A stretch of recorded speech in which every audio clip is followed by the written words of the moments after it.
ओम प्रिय माताओं और सज्जनों, हमारे युवा और युवती, पुत्र और पुत्रियां, ये दूसरा वीडियो केरल स्टोरी के बाद धर्म शिक्षा का दूसरा भाग है। पहले भाग में हमने जाना कि हमारा समाज अपने धर्म के विषय में बहुत अधिक अज्ञानी है, अनिश्चित है, और उस संदर्भ में बताया कि उसे अपने धर्म का भी नाम पता नहीं है। और हमने ये बताया कि हमारा धर्म हिंदू धर्म नहीं है या मानव धर्म नहीं कहते, इसका सही नाम सनातन धर्म है। और चूँकि यह वेद प्रतिपादित है इसलिए इसको सनातन वैदिक धर्म कहते हैं।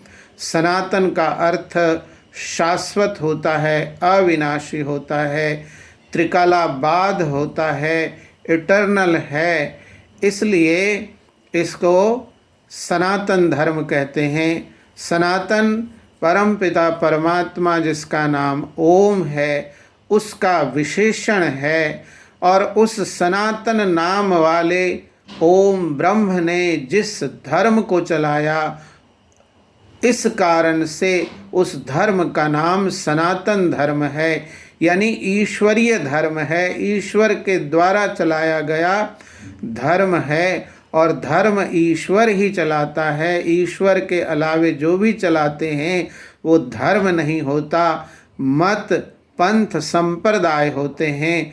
धर्म तो केवल ईश्वरीय होता है, ईश्वर चलाता है, सृष्टि के आरंभ में चलाता है। तो हमारे धर्म का नाम सनातन धर्म है, सनातन वैदिक धर्म है। ये हमने पिछले वीडियो में सीखा है। अब हम आगे आते हैं। आज का विषय है कि हमारा धर्म ग्रंथ कौन है। जिस तरह से धर्म के नाम के विषय में हमारा समाज अनिश्चित है, संदेहग्रस्त है, और अपने धर्म ग्रंथ को रखता भी नहीं है, पढ़ता भी नहीं है, इस कारण से ही ये सब संदेह अनिश्चय बना हुआ है। तो आज का विषय है कि हमारा धर्म ग्रंथ कौन है। आप किसी भी सनातनी से पूछें कि आपका धर्म ग्रंथ कौन है, तो अधिकतर तो तत्काल बोलेंगे गीता, कुछ लोग बोलेंगे रामायण, फिर कुछ बोलेंगे भागवत, पुराण हमारा धर्म ग्रंथ है। और इसी तरह से बहुत से संप्रदाय सनातन धर्म के अंदर भी गुरुडम फैला है, और गुरुओं ने समाज को तोड़ दिया है, अलग अलग पुस्तकें और अलग अलग प्रथाएं चला करके। तो जितने पूछेंगे उससे अलग अलग उत्तर मिलेंगे। यानी ये कैसा समाज है, विश्व का एकमात्र ऐसा समूह है जिसको अपने धर्म ग्रंथ का पता नहीं है, नाम पता नहीं, आचार संहिता पता नहीं है। अब पता नहीं है तो स्वाभाविक है, जब नाम तक पता नहीं है तो वो क्या पढ़ता होगा, क्या रखता होगा। जो बोलते हैं वो पढ़ते होंगे, तो गीता रखते होंगे, रामायण रखते होंगे, भागवत रखते होंगे, यही पढ़ते होंगे और यही कर रहे हैं, इसलिए वो बोलते हैं कि हमारा धर्म ग्रंथ ये है। लेकिन उसको अगर सही से पढ़ते, सही बुद्धि लगाते, बुद्धि का उपयोग करते, तो तत्काल पता चलता कि अरे हमारा धर्म ग्रंथ अगर गीता है तो क्या गीता से पहले कोई धर्म ग्रंथ था ही नहीं, या क्या कृष्ण जी बिना धर्म ग्रंथ के ही थे, और कृष्ण जी से पहले राम जी का क्या कोई धर्म ग्रंथ नहीं था। राम जी से पहले क्या लोग बिना धर्म ग्रंथ के ही जीवन व्यतीत कर रहे थे, जो कुछ कर रहे थे सब क्या सब मनमानी कर रहे थे। तो ये हमने कभी भी नहीं सोचा, बुद्धि पर कभी बल नहीं डाला, और जो मन में आया अंधश्रद्धा में बोल दिए गीता हमारा धर्म ग्रंथ है, रामायण धर्म ग्रंथ है।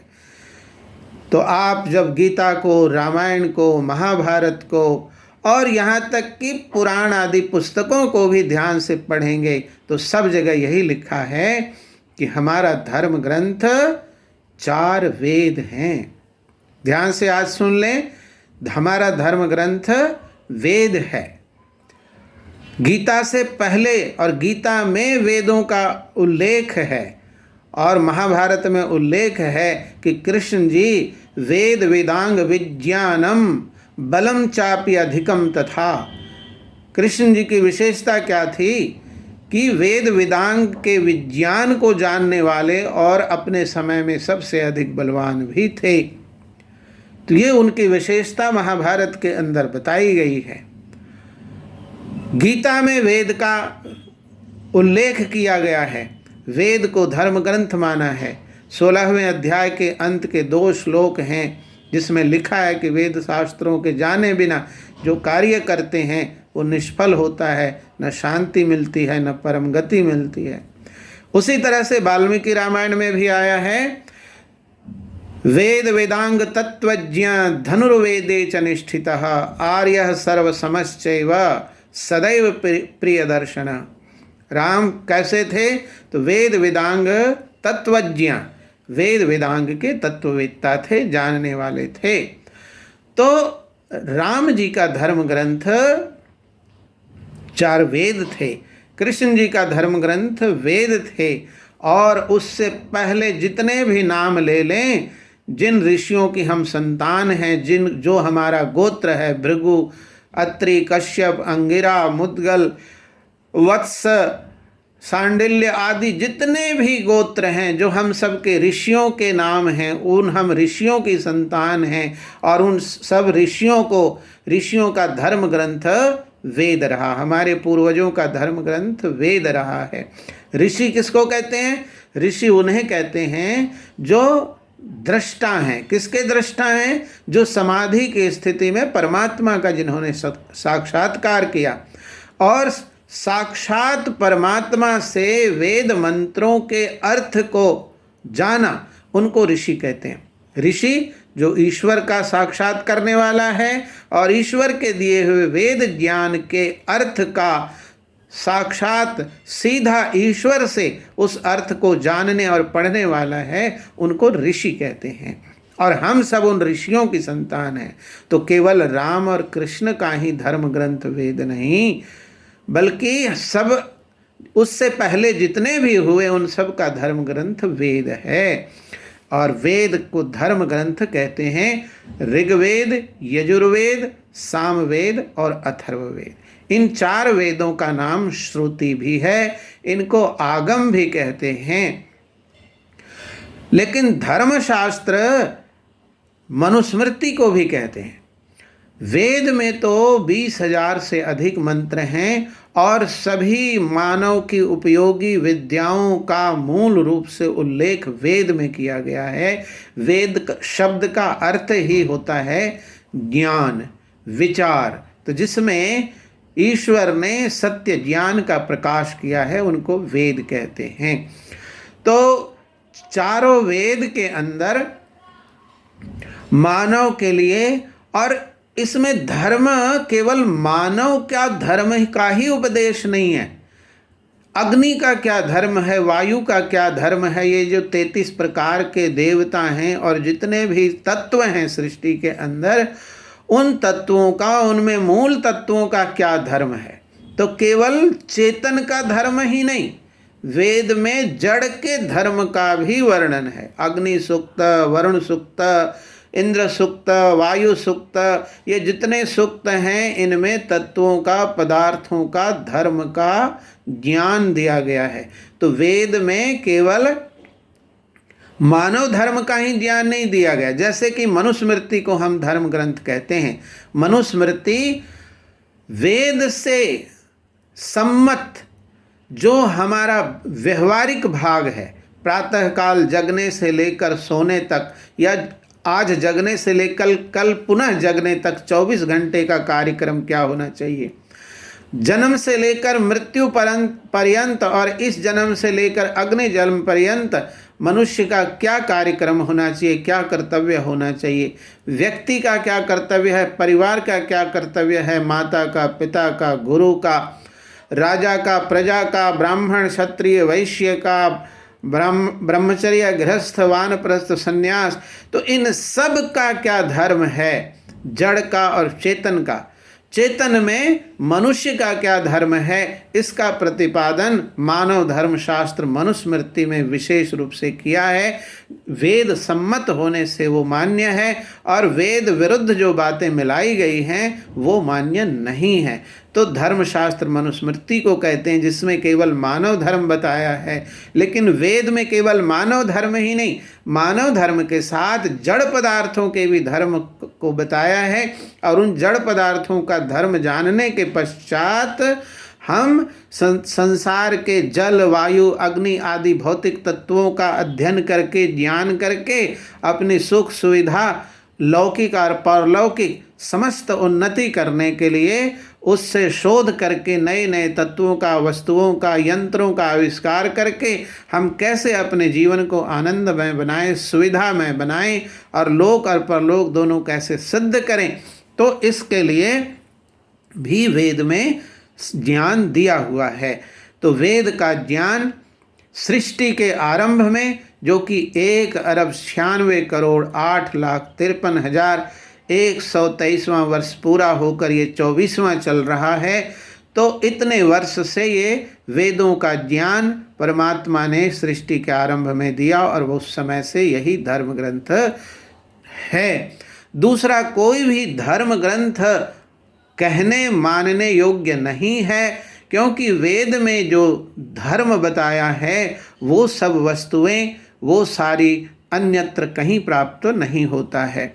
अन्यत्र किसी भी पुस्तक में जो अच्छी बातें हैं वो निशंक वेदों के ज्ञान परंपरा से ही प्राप्त ज्ञान है। लेकिन वेद के अतिरिक्त जितने भी सांप्रदायिक ग्रंथ हैं, जिसमें असंभव बातें, अज्ञान की बातें, विज्ञान विरुद्ध बातें, तर्क विरुद्ध बातें और अधर्म का, चोरी, व्यभिचार, बलात्कार, हिंसा, ये सब चीज़ें उन पुस्तकों में, कई पुस्तकों में प्राप्त होती हैं। तो इस कारण से उन पुस्तकों को धर्म ग्रंथ की संज्ञा नहीं दी जा सकती और सभी मानव उपयोगी सभी ज्ञान उन पुस्तकों में नहीं प्राप्त होता है। इस कारण भी केवल वेद ही धर्म शास्त्र है, वेद ही हमारा धर्म ग्रंथ है। वेद के विरुद्ध जो भी पुस्तकें हैं, जो भी बातें हैं, वो माननीय नहीं हैं। दूसरी पुस्तकें हम पढ़ेंगे, लेकिन गीता पढ़ेंगे, रामायण पढ़ेंगे, महाभारत पढ़ेंगे, जो भी पुस्तक हम पढ़ सकते हैं, कुरान, पुराण, बाइबल भी पढ़ सकते हैं, लेकिन उसमें जो बात वेद विरुद्ध है, पहले हमें वेदों को जानना चाहिए और जब हम परीक्षा करने के योग्य हो जाएं तभी हमें दूसरी पुस्तकें पढ़नी चाहिए। और जब तक परीक्षा करने योग्य ना हो तब तक दूसरी पुस्तकें पढ़ने से हमारा दिमाग, हमारा मस्तिष्क भ्रांति युक्त हो जाएगा और हमें कभी सत्य को प्राप्त नहीं हो सकते। इसलिए हमें पहले 4 वेदों को रखना भी चाहिए। और 4 वेद नहीं तो चारों वेदों की भूमिका, जो ऋग्वेद आदि भाष्य भूमिका है, ये हिंदी और वेद के उदाहरण देकर मंत्रों के सारी बातें समझाई गई हैं। तो चारों वेदों की भूमिका को हम अवश्य पढ़ सकते हैं। और विशुद्ध जो मनुस्मृति है, इसे घर घर में होना चाहिए, क्योंकि ये आपकी दिनचर्या, जीवनचर्या, समस्त कार्य व्यवहारों की शिक्षा देता है। इसलिए 4 वेद और 4 वेदों से सम्मत जो विशुद्ध मनुस्मृति प्रकाशित की गई है, उस मनुस्मृति को हम रखें और पढ़ें। तो आज के वीडियो को लंबा न करते हुए आप इसका बहुत अधिक प्रचार करें, YouTube चैनल को सब्सक्राइब करें, इसको पसंद करें और अधिक से अधिक संख्या में साझा करें। आप अपने धर्म के लिए, अपने देश के लिए, अपनी संस्कृति के लिए घर बैठे बैठे अगर एक क्लिक में कुछ कर सकते हैं तो क्यों नहीं करते। तो आप अवश्य ही YouTube चैनल को पसंद करें, सब्सक्राइब करें और साझा करें। बहुत बहुत धन्यवाद। सबको नमस्ते।